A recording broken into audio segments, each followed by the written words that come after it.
La spirale dynamique est l'une des théories majeures du XXe siècle. Développée à l'origine dans les années 50-70 par Claire Williams Graves, professeur de psychologie américain.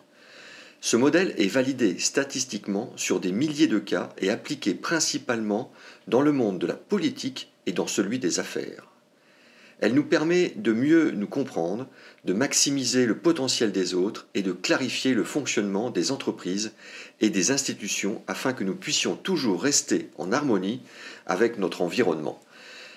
Avec la spirale dynamique, vous pouvez explorer plus largement vos possibilités de développement professionnel et personnel, élargir vos compétences pour développer le leadership et gérer efficacement des organisations dans des environnements complexes, mais aussi se faire une idée fiable de la façon dont va évoluer une situation, initier et conduire le changement.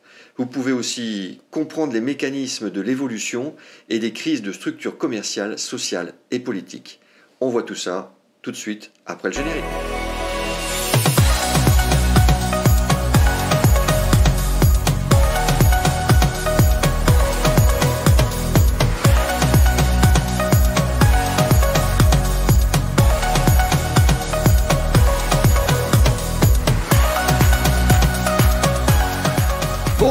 Bonjour à toutes et à tous, je suis très heureux de vous retrouver pour ce 173e webinaire Second Souffle.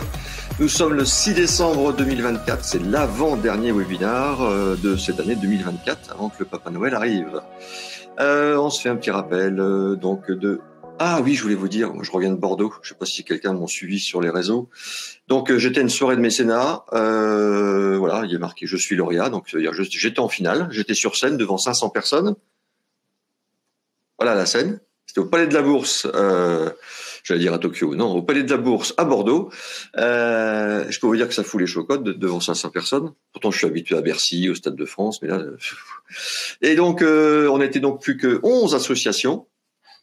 Et donc, on a récolté des sous-sous pour l'association pour pouvoir offrir des webinaires gratuits, entre autres, et accompagner des entrepreneurs en difficulté, évidemment. Et donc, j'ai atteint 140% de notre objectif. Donc, merci. Je vois tous les petits bravos. Merci beaucoup. Et c'est une expérience que j'espère bien renouveler. Voilà, avec tous mes petits camarades qui avaient des associations, les femmes victimes de violences, le pain de l'amitié, je rappelle. Enfin voilà, plein de choses, plein d'associations merveilleuses. Donc, notre mission de Second Souffle. Depuis 2010, nous accompagnons gratuitement les entrepreneurs en difficulté pour qu'ils rebondissent avec leur entreprise. Second Souffle agit en véritable SAV de l'entrepreneuriat. Je vous ai pas mis les trucs en grand, vous avez peut-être pas vu entre. Je vous les remettrai après. Nous accompagnons ces hommes et ces femmes pour ne pas qu'ils restent seuls. Et puis notre deuxième mission, c'est la sensibilisation avec nos journées 24 heures pour rebondir et nos webinaires, bien sûr. Alors je vous remets des photos. Voilà. C'est un endroit magnifique, le Palais de la Bourse. Voilà, ça c'est mes petits camarades, les 11 autres associations. Et puis ça c'était de la pub. Voilà. Si vous faites un petit tour sur le site internet, vous trouverez 3 magnifiques boutons. Le bouton rouge si vous êtes un entrepreneur en difficulté avec votre entreprise. Le bouton vert pour devenir bénévole, et il y en a de plus en plus besoin de bénévoles. Et le 3e bouton, je veux vous soutenir, pour nous donner encore des sous, pour vous offrir des webinaires gratuits chaque semaine. Et je peux vous dire que c'est du boulot, et si c'est du boulot, c'est du temps. Et en plus, mon intervenante aujourd'hui, elle me coûte très très cher. C'est des cachets de plus de 50 000 euros quand même à chaque fois. Voilà. Donc merci pour vos dons. Je vous rappelle qu'ils sont défiscalisables jusqu'à 66% pour les particuliers et 60% pour les entreprises. Ce qui veut dire quoi? Que si vous faites un don de 1 000 euros, en fin de compte, c'est comme si vous ne donniez que 340 euros. Voilà. Pour les petits nouveaux qui viennent de nous rejoindre, vous avez en bas 2 icônes, l'icône chat pour discuter entre nous, et l'icône question pour poser vos questions. Il faut bien les poser dans la partie questions, s'il vous plaît. Un petit souci technique, vous avez une aide à gauche. Au milieu, un bouton pour mettre en plein écran et un deuxième bouton pour réagir. Là, il y en a pas mal qui ont réagi depuis tout à l'heure. Est-ce que quelqu'un veut bien m'envoyer une petite tête avec un petit cœur pour voir si ça marche? Voilà, merveilleux. C'est dingue la magie, hein, c'est de la télépathie en fait. Et donc aujourd'hui, on va être psychédélisé, ça, parce que c'est une affiche psychédélique, par mon amie Natalia. Bonjour ma chère Natalia. Bonjour William, bonjour à toutes et à tous.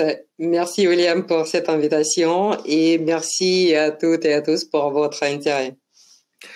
Alors, écoute, je vais te mettre ta présentation tout de suite.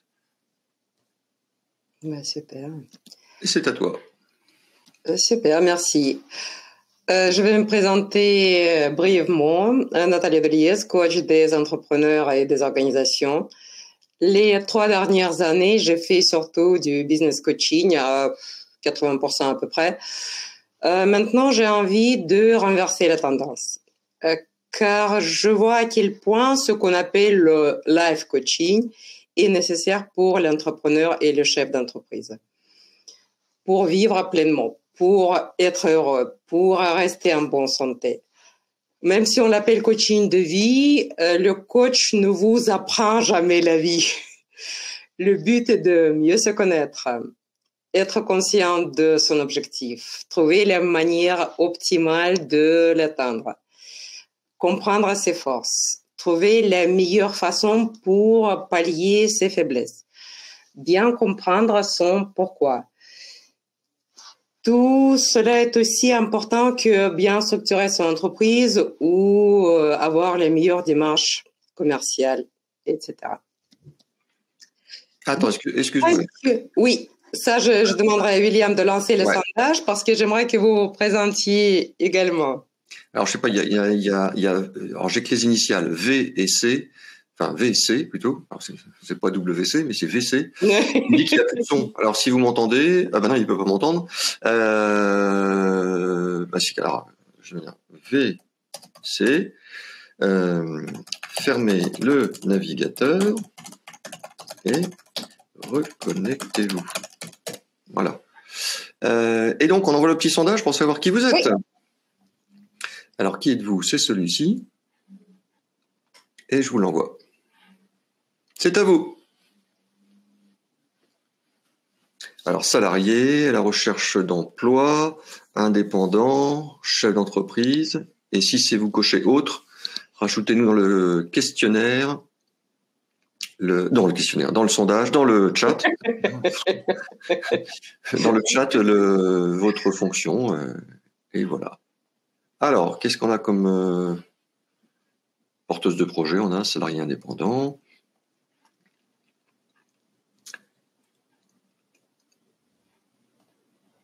Alors, qu'est-ce qu'on a? 36% d'indépendants, 22% de recherche d'emploi, 22% de chef d'entreprise et 15% de autres. On n'a que 7% de salariés. Mais c'est à peu près ça chaque semaine hein, dans nos webinaires. Donc, qu'est-ce qu'on a? Artisan d'art, mix indépendant en reconstruction, à la recherche d'emploi, porteuse de projet, dirigeante des CRL. Voilà, on a un peu de tout le monde. Tu vois, super, super. Mais dans l'ensemble, que des gens merveilleux, évidemment. Ça, j'en doutais pas une seconde, mais c'est bien que tu le rappelles. Donc, cette présentation se base sur ces 5 ouvrages. Le dernier, La spirale dynamique pour le business, existe uniquement en russe. Alors, la spirale dynamique, qu'est-ce que c'est? C'est une des théories majeures du XXe siècle, développée par le professeur Claire William Graves dans les années 50-70, entre les années 50-70. Puis complété par ses disciples. Pourquoi c'est un outil intéressant? Il est infiniment plus puissant que des divers types de personnalités et en plus beaucoup plus simple. La spirale dynamique nous permet de comprendre nos interlocuteurs, pouvoir gérer nos relations, personnelles comme professionnelles d'ailleurs. Savoir rapidement ce que les gens peuvent nous donner ou pas pour ne pas être déçus et mieux comprendre aussi de quoi les gens ont besoin pour évoluer notamment et pour développer leur plein potentiel. Qu'est-ce que c'est donc? La spirale dynamique met en parallèle l'évolution de l'humanité, rien que ça, avec le développement d'une personne, d'une organisation, de notre société. Il y a, comme vous voyez, 8 niveaux d'existence qui sont en alternance, centrés sur soi et centrés sur le collectif. J'aimerais bien comprendre si vous connaissez la spirale dynamique. Si tout le monde le connaît bien, on va passer directement à l'application pour l'entreprise. Sinon, on va d'abord voir qu'est-ce que c'est. Je vous demanderai à mettre 1 dans le chat si vous la connaissez très bien et 0 si vous préférez que je vous rappelle un petit peu les grands principes. Non, explique bien ce que c'est, s'il te plaît. Ok. Bah, dans ce cas, on va continuer. Dans ce cas, on va voir en spirale également. On fera déjà le premier passage sur l'application de cette théorie pour l'évolution de l'humanité et notre propre développement. Et puis, nous verrons au deuxième passage ce que cela signifie pour les entreprises. Ok, c'est bon pour nous? Vamos. L'évolution, on va changer. Ah non, pourquoi c'est tout ça ensemble? Ok. Ok, bon. Normalement, ça devait apparaître un par un, mais on va faire avec. Donc, l'évolution commence avec le niveau dit beige. Il y a environ 100 000 ans, c'est la survie. Mode animal, instinctif, réflexe, tout faire pour rester en vie. Aucune conscience de soi globale. C'est aussi l'enfant à sa naissance. Beige pour les adultes, aujourd'hui, ce sont certaines déficiences, sénilité, certains réfugiés de guerre ou certains sans-abri. Puis, avec la sédentarité, on passe au violet. Violet, c'est fusionnel, magique, appartenance au clan, des rites. On passe de l'individuel au collectif. L'homme fait un don de soi pour apaiser les esprits, apaiser la nature et préserver sa tribu. C'est aussi le bébé à partir d'un mois quand il commence à reconnaître les siens. Puis, donc, on monte d'un niveau encore et il y a environ 10 000 ans, le rouge apparaît. En fait, à ce moment-là, je réalise que j'existe en tant que personne. Ce n'est pas que j'appartiens au clan, j'existe en tant que personne, avec mes propres besoins, mes propres désirs. Et là, c'est l'égocentrisme absolu. Rouge est impulsif. C'est le jeu, c'est la puissance, c'est la domination. On considère que le monde est la jungle et sont seuls mes biceps et mon courage qui comptent pour avoir ma place. Mépris total pour les faibles. Les pulsions doivent être satisfaites immédiatement. Je m'en soucie pas, qu'est-ce qui m'arrive après. Chez l'enfant, c'est la première révolte vers l'âge de 2 ans à peu près. C'est aussi le niveau où sont centrés tout ce qui est criminalité, milieu carcéral, les unités armées non régulières, non officielles, etc. Puis après le rouge, quand il y a trop de rouge, le besoin de stabilité se fait sentir. Et l'humanité passe au bleu. Bah oui, c'est le bleu police, le bleu gendarmerie, quoi. Aussi, tout à fait. C'est la couleur, en fait, je pense que les couleurs n'étaient pas attribuées de façon juste, pas par hasard, mais je pense qu'il y a quand même, on retrouve certains suivis, certaines régularités. Donc, bleu, c'est hiérarchique, normatif. C'est l'ordre, moralité, statut social. C'est tout ce qui est religion, État, armée. Aujourd'hui, ce sont des partis politiques. éducation nationale aussi, etc. On rebascule vers le collectif. C'est donc obéissance. C'est collectif d'abord et moi après. C'est sacrifier le soi maintenant pour obtenir plus tard une récompense. Dans les religions, c'est dans l'autre vie, dans d'autres structures, mais c'est toujours plus tard. Il y a une vérité ultime qui donne le sens à la vie et à l'amour. Obéir devient la source de fierté.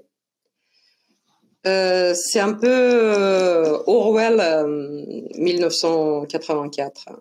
Oui, c'est le Japon. Aussi un petit peu, oui. Pour l'enfant, c'est vers l'âge de 5, 6, 7 ans quand il commence à intégrer les règles. Voilà, c'est l'âge où ils sont les plus mignons. Avant l'adolescence. Voilà, voilà, tout à fait. Mais petit à petit aussi, on se lasse d'atteindre une récompense qui va venir un jour.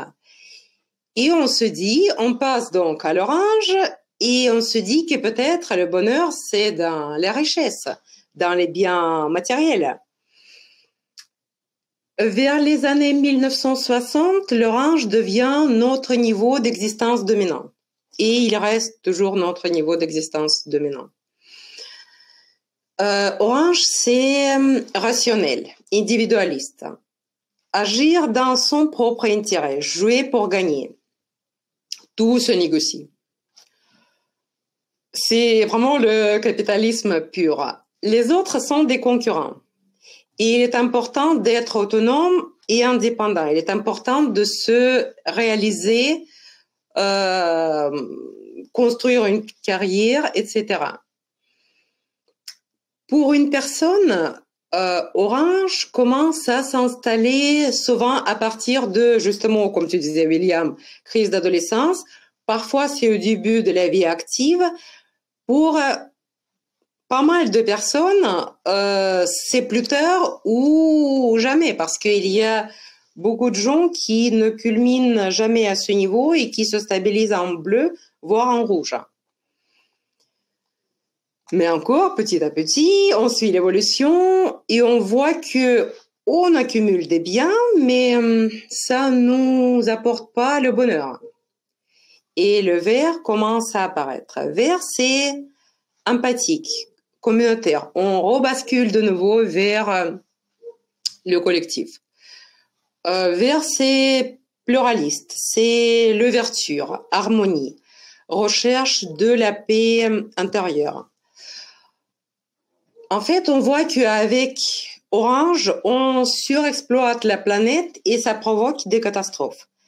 Que notre égoïsme nous mène à la solitude. On va donc commencer à explorer la vie intérieure, on va appartenir à une communauté et ça devient la priorité. C'est là que l'intelligence émotionnelle prend vraiment beaucoup d'importance. Retrouver ses valeurs, montrer la compassion. C'est le partage, c'est aussi la responsabilité envers la planète. L'idée de vert est aussi de sacrifier le soi, mais pour obtenir maintenant le bien pour soi, l'harmonie pour soi et pour les autres. Mais à la longue, le vert se démontre souvent utopique.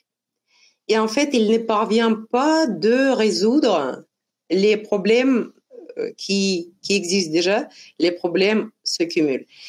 Et c'est là que dans les années 60-70, le jaune apparaît.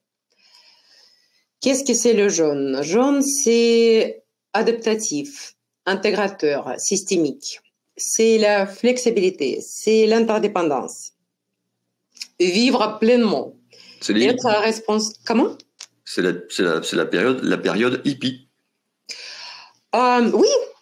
Oui, tout à fait. C'est le tout début et ça commence à se développer. En fait, chaque niveau commence à se développer plutôt comme état d'esprit le développement théorique, et puis de plus en plus, il passe dans le pratique, il gagne une certaine couche de population. C'est avec le jaune et surtout avec turquoise, qui est le niveau suivant, que les problèmes globaux, les problèmes de l'humanité sont enfin pris en compte.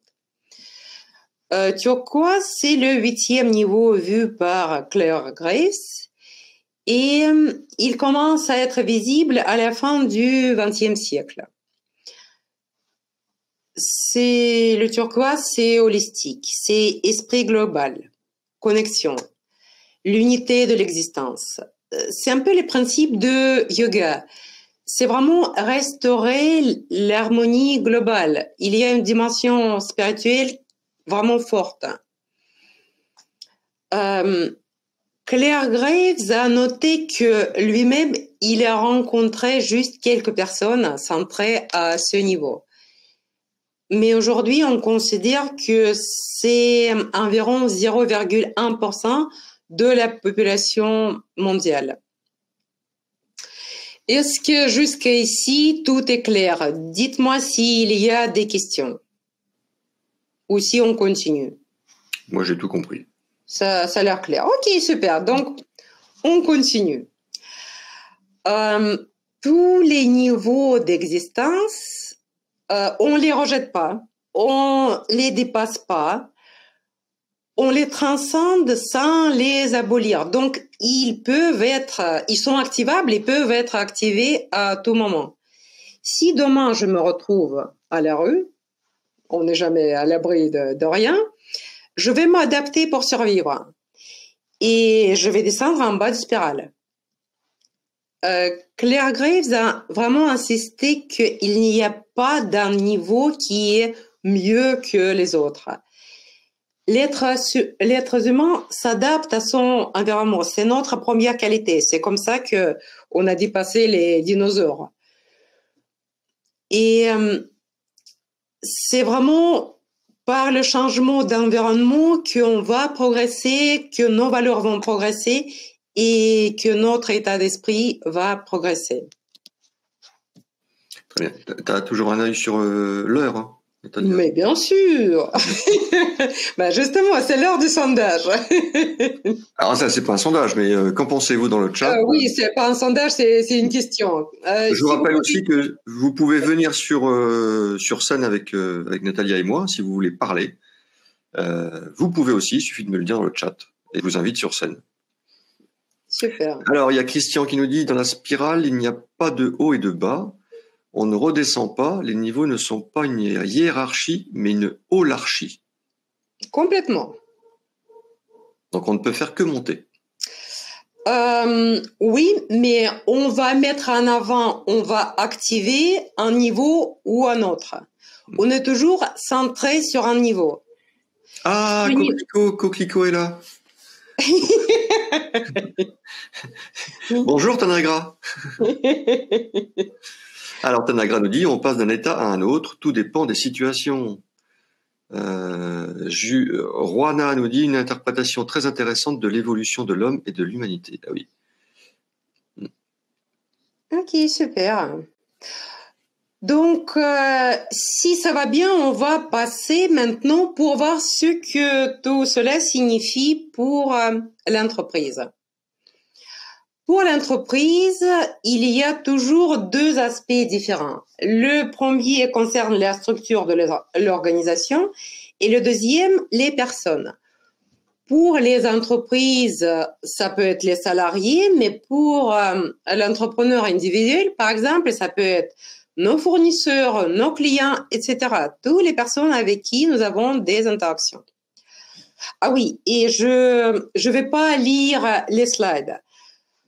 Je présume que tout le monde sait lire ici et je mets ces informations plus pour si vous souhaitez les retrouver après, vous pouvez toujours télécharger le support du webinaire et le regarder plus précisément.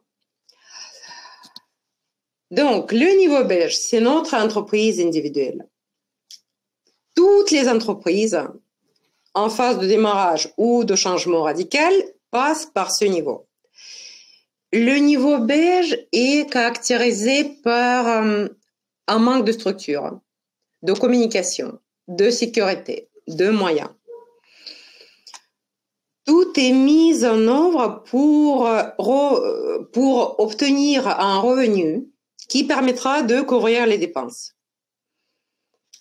En ce que je vois au quotidien, ce niveau est caractérisé vraiment par beaucoup de courage, beaucoup de détermination, l'envie d'agir. Bien sûr, il y a aussi des peurs, il y a plein de défis, les défis de toutes sortes. Il y a souvent un manque de ressources personnelles. Pour grandir, pour gérer le changement, pour communiquer avec nos clients et fournisseurs, prestataires, pour savoir où on veut aller, qu'est-ce qu'on veut construire, c'est nécessaire de prendre en compte les différents niveaux. C'est pour ça, même s'il y a la grande majorité d'entrepreneurs individuels, on va passer en revue toute la spirale dynamique. Pour l'entreprise individuelle, l'objectif est de se focaliser sur les forces pour créer avec succès en première étape notre MVP, produit minimum viable. Bon, c'est plus facile en français. Pour évoluer vers les niveaux supérieurs, si bien sûr vous voulez évoluer vers les niveaux supérieurs, il est essentiel se poser des questions que je vous ai mis sur le slide. Et comme j'ai dit, vous pouvez les retrouver après. Et nous, on passe au violet. Le violet, c'est une entreprise familiale. Le fondateur est souvent aux commandes. Il dirige de manière assez paternaliste. Souvent, la majorité du personnel est présente depuis des années. Les employés connaissent très souvent le fondateur et ou sa famille. Et ici, le chef est l'expert principal, responsable de tout le monde. C'est vraiment patriarche. Il faut remplir les missions que le chef a fixées. J'ai eu un chef comme ça, c'est pas facile. Il sait mieux que tout le monde ce qu'il faut, et donc à vous, il reste que faire ce qu'il vous dit à faire. Le feedback est souvent difficile dans ce genre d'entreprise, surtout si c'est un feedback négatif qui met en évidence certaines lacunes, les tensions qui existent, et c'est pourquoi les problèmes s'accumulent. Et très souvent, je l'ai vu aussi, les jeunes, et même pas que les jeunes, les meilleurs partent souvent. Parce que l'initiative n'est pas bienvenue, les gens s'étouffent un petit peu dans ce climat. Bah c'est limite une dictature. Hein. Oui, tout à fait, tout à fait. C'est le clan. C'est le clan, c'est le chef, voilà, qui sait ce qu'il va faire. Et le reste, bah, voilà, on fait ce que le chef nous a dit. Le rouge, qu'est-ce que c'est le rouge pour les entreprises? Comme toujours, il y a la structure et il y a les personnes. La dominante rouge se rencontre souvent là où le personnel est majoritairement masculin. Ça peut être un club de foot, ça peut être un service de production, par exemple. Si une femme dirige ce service, elle va souvent essuyer des remarques machistes. Son autorité sera contestée, les ordres plus ou moins appliqués. Et là, il ne faut pas hésiter, si vous dirigez le personnel masculin qui est en rébellion constante, il ne faut pas hésiter à montrer sa force, son autorité, mais bien sûr avec beaucoup de respect. Côté personne, qu'est-ce que le rouge nous donne? Parfois, les entreprises sont horrifiées de voir les jeunes, peu ou pas qualifiés, avec des fortes remises en cause de l'autorité. C'est l'absentéisme, retard, incivilité, voire la violence. C'est typiquement le rouge. Si le rouge montre un bon comportement, un comportement positif souhaitable, la réaction doit être immédiate.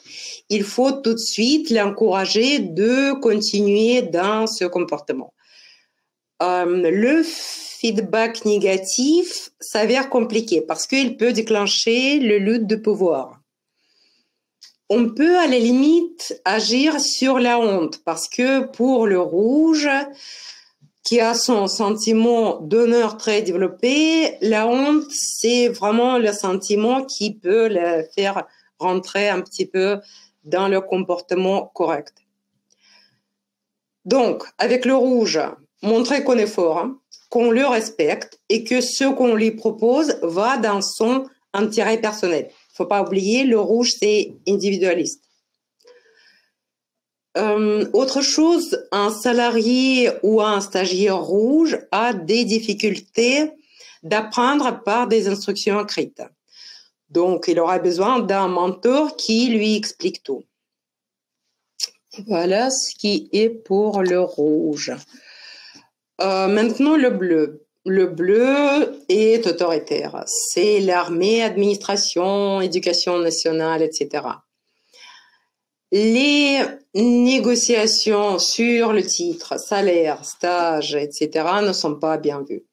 Chacun doit rester à sa place. Les employés sont contrôlés, encadrés, mais aussi soutenus et même dans leur vie privée. C'est tout ce qui est crèche, activités culturelles, logements, soins médicaux, etc. Si vous êtes face à une personne dominée par le bleu, surtout, ne vous imposez pas à sa vérité ultime. Chacun a la sienne, mais si vous le remettez en cause, le bleu le considère comme une provocation et il va se braquer. Par contre, quand le bleu doit accomplir quelque chose pour sa vérité ultime, il le fera contre vent et marée, vous pouvez compter sur lui. Ces personnes sont assez faciles à manager. C'est la carotte et le bâton. Les récompenses et les punitions, ça fonctionne parfaitement. Vous aimez les webinaires Second Souffle? Alors abonnez-vous à la chaîne YouTube Second Souffle. Cliquez sur l'icône Second Souffle juste ici. Vous aimez cette vidéo? Alors dites-le moi avec un j'aime et un commentaire. Merci. Pour l'orange, dans une entreprise dominée par Orange, la priorité est au résultat financier, quel que soit l'impact sur les salariés.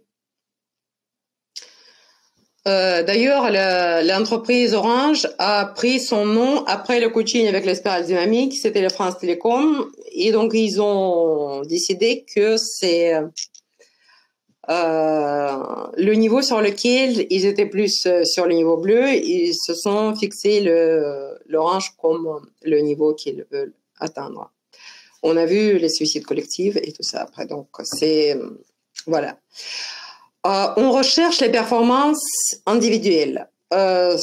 Objectifs, résultats, optimiser les ventes, minimiser les coûts. Les gens sont des ressources qu'il faut gérer. Une forte compétition interne est encouragée en permanence. C'est l'hiérarchie pyramidale et les décisions sont, surtout les décisions les plus importantes, sont prises au sommet par la direction. Quand on parle des personnes centrées sur l'orange, les questions typiques pour eux, c'est quels sont mes objectifs concrètement? Quelles sont les opportunités que je peux saisir? Qu'est-ce que mon action va m'apporter en termes d'argent, mais aussi en termes de confort? Comment m'améliorer et progresser? Ça aussi, d'ailleurs, c'est intéressant. Les personnes à ce niveau, quand elles sont coachées avec la spirale dynamique, la première question, bah ok, mais maintenant, comment je passe au vert? C'est toujours, voilà, cette envie de, ok, ça c'est fait, je passe au niveau suivant. Avec l'orange, les meilleures façons de communiquer, on s'adresse directement à la personne pour la convaincre. On négocie, tout se négocie. Le critère principal est la rentabilité, l'avantage compétitif, etc. pour que l'orange retrouve son intérêt. Moi, je dirais que le meilleur moyen pour communiquer avec une personne orange, c'est de lui téléphoner. Bravo.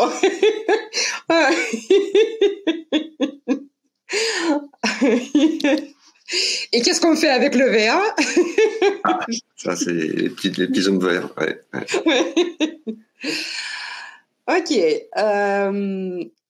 Le vert en entreprise, ce niveau permet et encourage même la diversité des points de vue pour la première fois. C'est l'écoute empathique, c'est la recherche du consensus, c'est la RCE, responsabilité sociétale des entreprises, protection de l'environnement, qualité de vie au travail, etc. Les entreprises qui se positionnent à ce niveau s'assurent que les gens se sentent bien. Les valeurs deviennent plus importantes que les critères économiques. Si on parle des personnes, les entreprises actuelles, centrées pour la plupart sur le bleu ou sur l'orange, ont du mal à manager le vert. Comme d'ailleurs, ils ont toujours des problèmes avec les violets ou les rouges. Le vert, c'est souvent la génération X. Ils sont peu motivés par le challenge. Souvent, ils n'ont pas de plan de carrière. Ils souhaitent vivre en accord avec leurs valeurs plutôt que grimper les échelons. Les échelons. Je prononce correctement pour pas bouffer les mots. Si vous communiquez avec une personne positionnée en vert, il faut surtout l'écouter. Il faut s'intéresser à ses émotions. Il faut ménager les sensibilités. Si vous essayez de passer en force, c'est une rupture immédiate.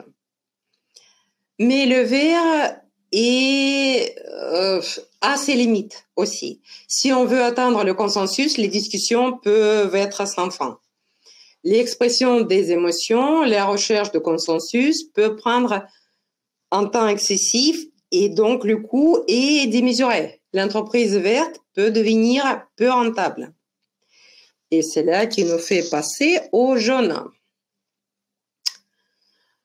L'entreprise jaune, déjà, avec une personne centrée en jaune, souvent c'est très facile de communiquer, vivre, travailler parce que ces personnes-là sont autonomes, responsables et peu exigeantes d'habitude. Quant à l'entreprise, le jaune,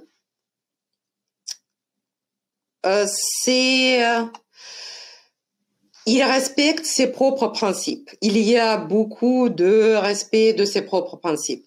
Il y a une réflexion systémique. Là, on est vraiment passé au niveau au-dessus. Le jaune prend en compte la complexité. C'est la primauté des compétences, de l'information et de la formation. Cette entreprise utilise beaucoup la science et la technologie. En fait, elle absorbe le meilleur de ce qui existe déjà sur les niveaux précédents. Elle prend les normes rigoureuses du bleu, elle prend la rentabilité de orange et elle peut prendre la structure mutualiste du vert, par exemple, ou la gestion de la communauté. D'un côté, c'est la communauté des clients. De l'autre côté, chaque client est considéré comme un cas unique. C'est ça par quoi jaune aussi se distingue du vert. Si on repasse donc aux personnes à ce niveau, le jaune va faire ce qu'il croit nécessaire à faire. Si un manager lui donne des objectifs, les personnes se débrouillent toutes seules et estiment que son manager, il doit intervenir seulement quand elle en a besoin. N'embêtez pas le jaune avec un micromanagement. Il va partir.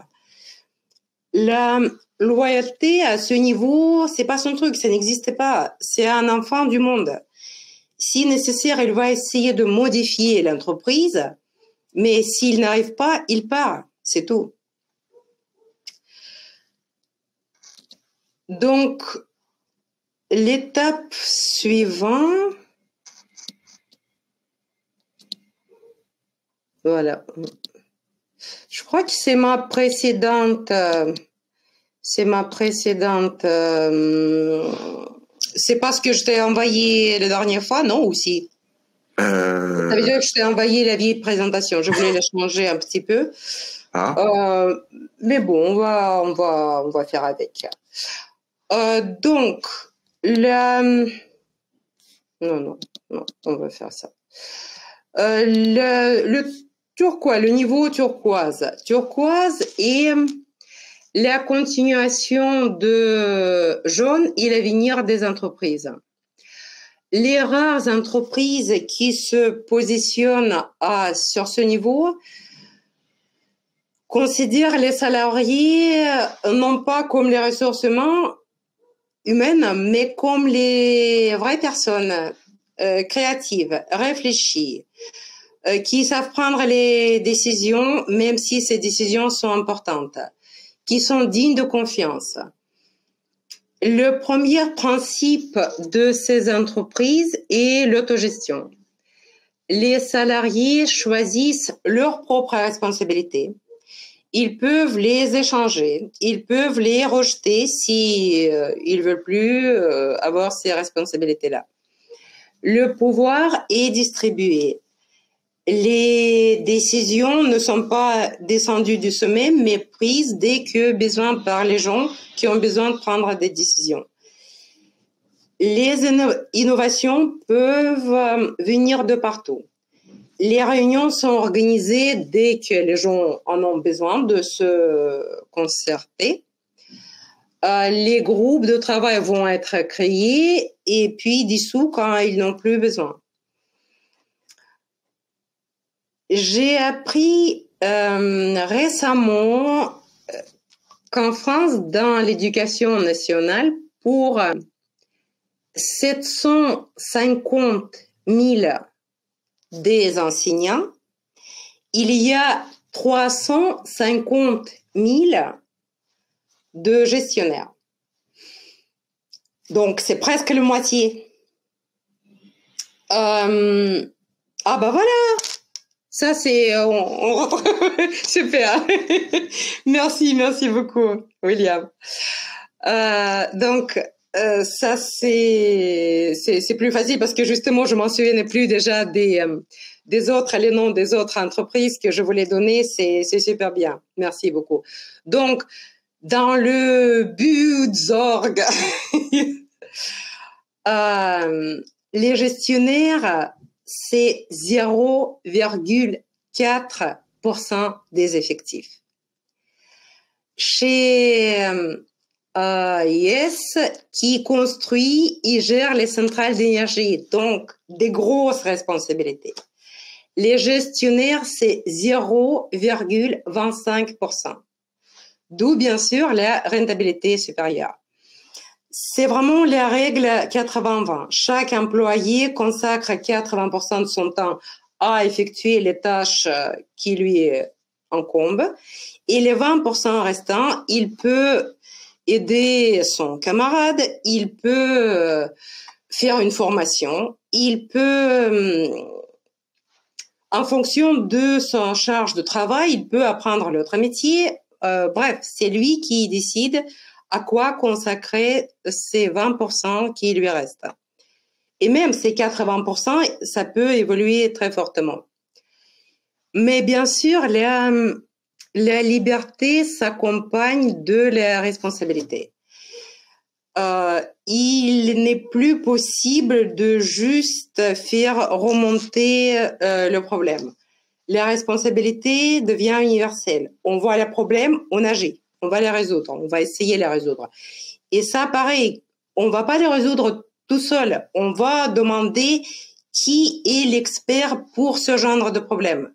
On va d'habitude dans ce genre d'entreprise, il y a le réseau interne, on jette les questions, qui sait comment gérer les questions, la personne répond et on gère le problème de cette façon.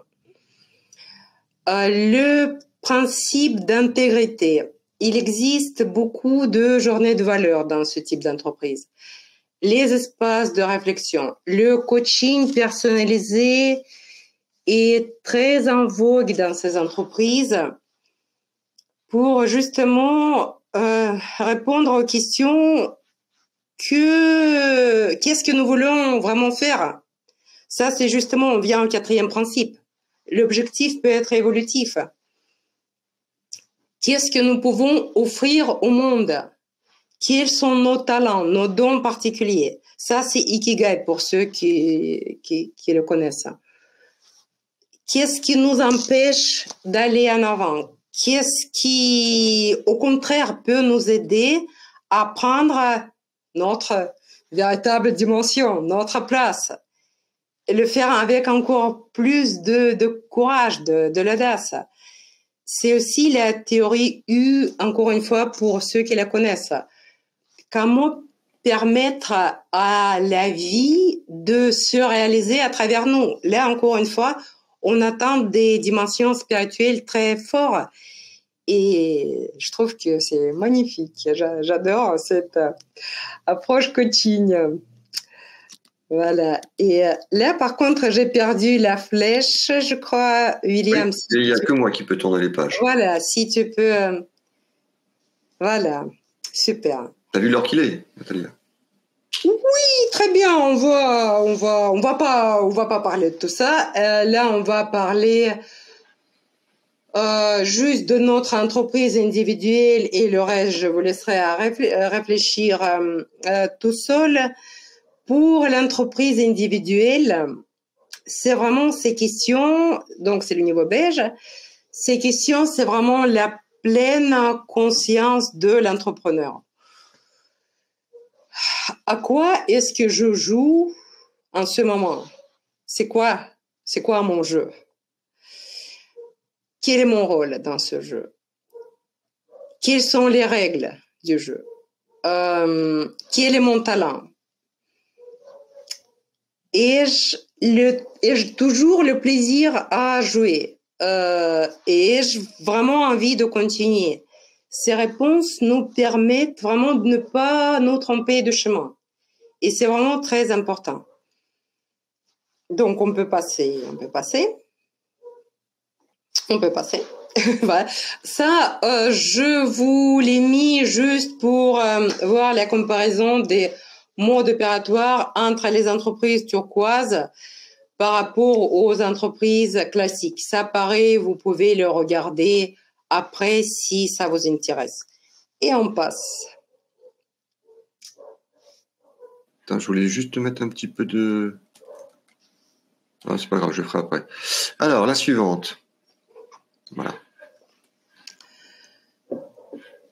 Donc, si vous voulez évoluer, il existe déjà des processus notifiés. Il existe de l'expérience. Ces entreprises existent. Il existe même les formations. Là, j'ai mis Semcostal. C'est une entreprise Semco qui était parmi les pionniers. Et son patron libérateur, Ricardo Semler, c'est un Brésil. Je vous recommande particulièrement son TED Talk que je vous ai mis le lien. Il est charmant, le gars.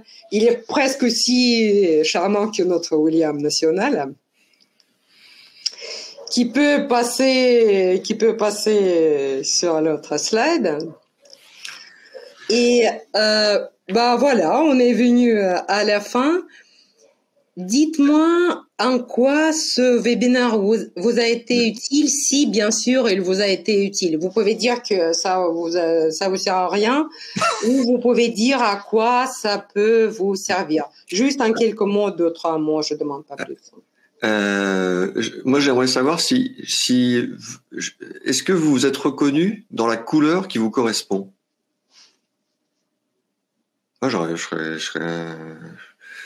Moi, j'hésite entre deux couleurs, mais. Mais c'est très souvent. Ça veut dire que tu es sur le passage. Ah. Il y a les oranges qui commencent à devenir verts. D'accord. Il y a les verts qui commencent à jaunir. Ah oui, il y a les rouges qui commencent à se rentrer dans l'ordre et se tirer vers le bleu. Donc, on est en... Il y a Bertrand qui dit qu'il est arc-en-ciel, lui. Bon. Bah voilà. Oui, non, mais bien sûr. Après, il y a autre chose qui existe. Il m'est arrivé déjà en coaching avoir des personnes... j'avais une dame de la Martinique et un gars, je crois, de l'Algérie. Algérie ou Maroc, je m'en souviens plus déjà. Et pour les deux, c'était très intéressant. Tout ce qui était professionnel, ils étaient clairement sur le niveau orange. Par contre, dans leur vie perso, le clan présentait toujours l'énorme poids pour eux. Ils étaient vraiment, c'est comme les pieds dans le truc de béton. Ils étaient les points liés par rapport au fait les gens comptaient sur eux.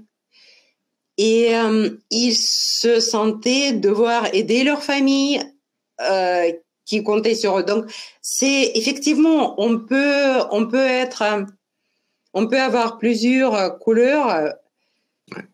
Et alors, il y a Pascal qui voit pas à quoi ça peut servir. Oui, non, mais bien sûr.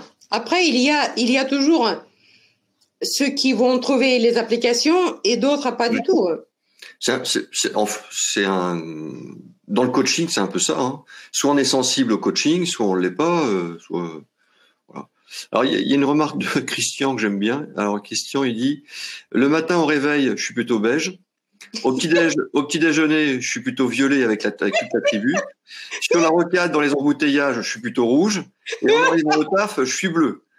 Et en cherchant à atteindre mes objectifs, je suis orange. » Voilà. Mais c'est justement pour ça, on disait que on transcende le niveau, mais d'habitude, on est quand même plus centré sur un niveau. Mais effectivement, tous ces niveaux-là, ils sont activables à chaque moment. En fait, il s'agit, je l'ai pas dit parce que je voulais pas compliquer, il s'agit des valeurs qu'on active.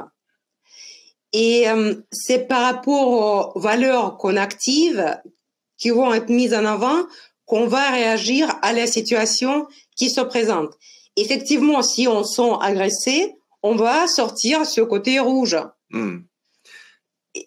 Donc c'est c'est tout à fait normal. Il nous reste quelques minutes avant de Donc passer on passe au suivant. Non, avant de passer à la dernière question, au dernier sondage, parce que là c'est pour la suite, le dernier sondage. On va passer aux questions. Alors il y a Cécile qui te demande, avez-vous des exemples d'entreprises vertes?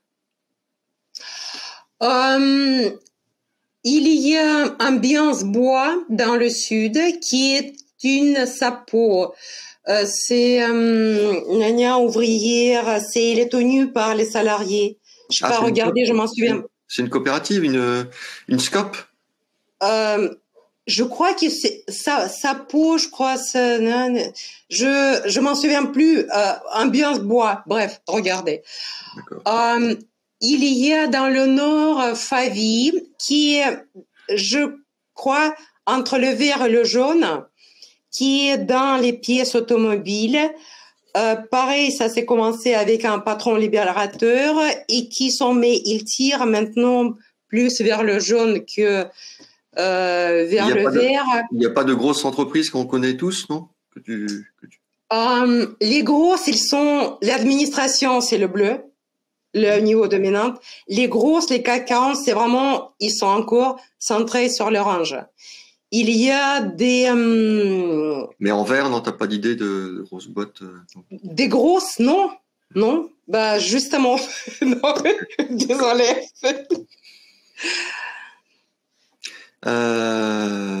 Donc là, je pense qu'on a répondu là jusqu'à la fin à Mourad, mais je te pose quand même la question.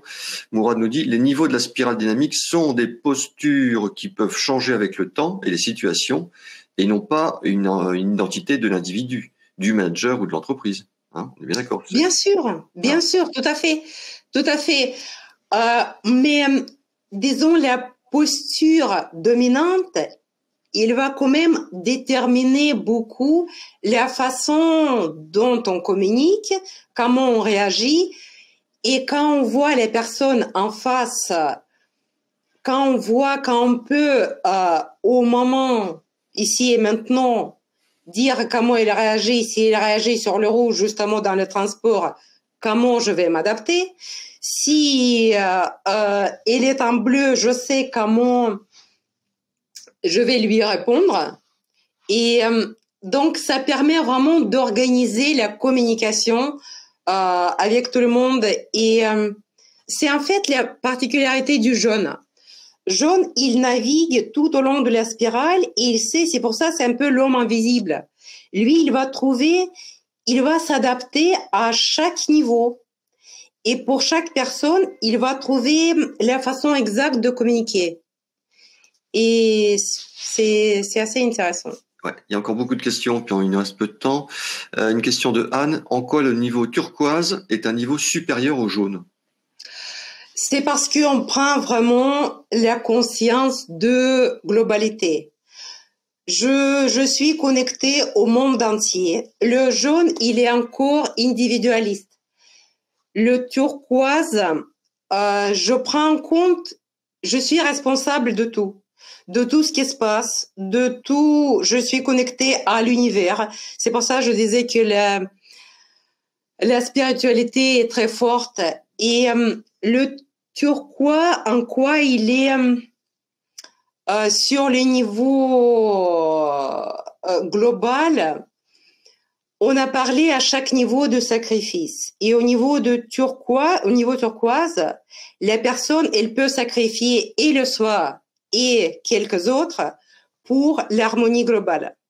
Il a vraiment l'esprit global, l'esprit de l'univers. Et quand il va agir pour faire en sorte que son action coûte minimum au monde existant et apporte maximum à l'univers, aux générations futures, à notre monde, à notre planète, à d'autres planètes, etc. Donc, bon, je vais vous appeler comme ça, Tanagra, maintenant. Je vais vous appeler Coquelicot. Coquelicot nous dit, est-ce possible d'être sur plusieurs couleurs? Certains domaines sont segmentés chez moi, parfois jaune, vert ou bleu, ça dépend.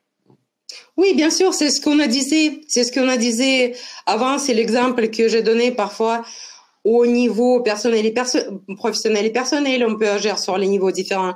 Parfois, effectivement, on peut activer un niveau quand ça, c'est par exemple pour les entreprises, c'est quand il y a eu un confinement et les entreprises oranges ont eu beaucoup plus de difficultés de s'adapter. Non, les entreprises bleues, je veux dire. Les entreprises bleues ont eu les difficultés parce que eux, ils ont envie de contrôler. Les entreprises oranges qui ont l'obligation des résultats se sont adaptées tout de suite au confinement et au fait qu'on demande le résultat et pas le temps de travail passé dans l'entreprise. Donc, effectivement, on change, on navigue, on active. Je pense que ça va être difficile de répondre à Sandra, mais aujourd'hui, les entreprises, de manière générale, sont dans quelle tendance, quelle couleur principalement? Principalement, on est encore sur bleu et orange. Parce que, comme on disait, les grosses entreprises, elles sont pour la plupart orange. Les administrations, c'est bleu. Mais les tendances sont petit à petit, on va passer vers les niveaux supérieurs et j'espère que, moi je suis toujours très optimiste, j'espère qu'on va accumuler bientôt la masse critique qui va nous permettre de faire le saut quantique vers l'avenir et voilà, de progresser plus rapidement. Alors, Coquelicot nous demande s'il y a une formation qui existe pour approfondir le sujet. Oh, il y a des bouquins que j'ai donné, la formation, à part ce que j'ai donné Semco Style, je connais pas d'autres. Semco Style, c'est vraiment, ils sont super. Tu écris ça comment? Semco Style, je l'ai donné sur les slides précédents avec c'est Semco Style Institute. Voilà, c'est leur où est-ce que c'est écrit ça? Tu vois, il y a le petit photo. Semco? CE. Semco là, c'est ça? Semco, oui, Semco Style Institute, eux, ils font une formation certifiante. Ils ont déjà des ambassadeurs dans beaucoup de pays, dont en France, qui appliquent, qui apprend en fait, il y a plus de difficultés. On pense que c'est peut-être facile. Non. Dans le concret, c'est pas facile. Donc, voilà. Il y a des formations.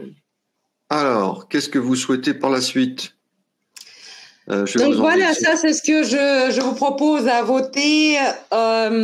Est-ce que vous voulez encore faire un petit passage sur la spirale dynamique parce que les applications sont multiples. J'adore la spirale dynamique. On peut parler des relations, comment améliorer ses relations avec la spirale dynamique. On peut toucher à la complexité. Ça, c'est encore en gros question, comment gérer votre entreprise dans un environnement complexe où on se trouve aujourd'hui. Ou on peut prendre des thématiques plus terre à terre, sur les prix, sur les objections. Ça, c'est aussi d'habitude les gens aiment bien prévoir les objections, y répondre, les éviter. Ou on peut prendre comment prendre des bonnes décisions. Donc, dites-moi ce que vous voulez pour la prochaine fois et je serai ravie de le faire. J'aimerais bien avoir un peu plus de votes. Bon, il y a 2 sujets qui ressortent. Oui. Hein? Allez-y, votez. Ça fait 6 mois qu'on vous a pas demandé de voter. Alors, profitez-en avant la fin de l'année. Hein. Ah bah voilà. Il faut que je m'énerve pour qu'ils réagissent. Bon alors, depuis le départ... Ah bah non, ça a changé. Allez, si, je vais quand même te dire, celui qui ressort le plus comme depuis le départ, c'est comme la complexité. D'accord, avec plaisir. J'adore cette thématique. Et il y a vraiment des tips très pratiques que je vais vous donner qui vont vraiment permettre de faire les applications en entreprise et notamment en entreprise individuelle. Avec plaisir. Et avec moi surtout. Mais c'est toi, William, c'est de toi que je parlais. Bien, merci ma chère Natalia. Donc, quand le webinaire sera prêt, je vous enverrai un petit mail comme d'habitude. Et donc, vous pourrez télécharger la bonne présentation. Oui, super. Hein, pas celle que je me suis trompé. La première merdique que je t'ai envoyée en premier. Mais... je sais pas pourquoi je me suis emmêlé les pinceaux. Bah, tu sais, non, c'est ma faute. Je devrais envoyer juste une. Non, mais c'est de ma faute. Je ne suis qu'un homme. Hein. J'ai beau être beau, intelligent et modeste. Alors. Bon, merci beaucoup, William, et merci beaucoup à toutes et à tous.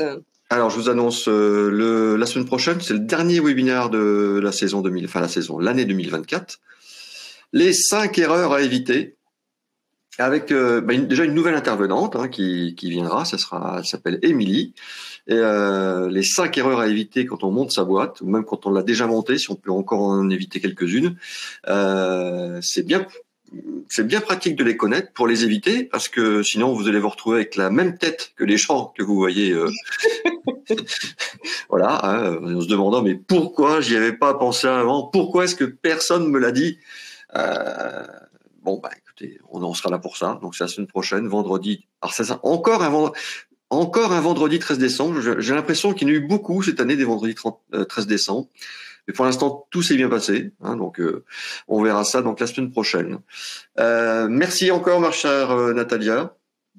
Merci, William. Merci Voilà. à toutes Et et à comme tous. nous avons les mains croisées tous les deux, je te dirai namasté. Hein, namasté. Et comme dit le dicton, comme dit la vendeuse, un namasté, deux neiges offerts. Voilà.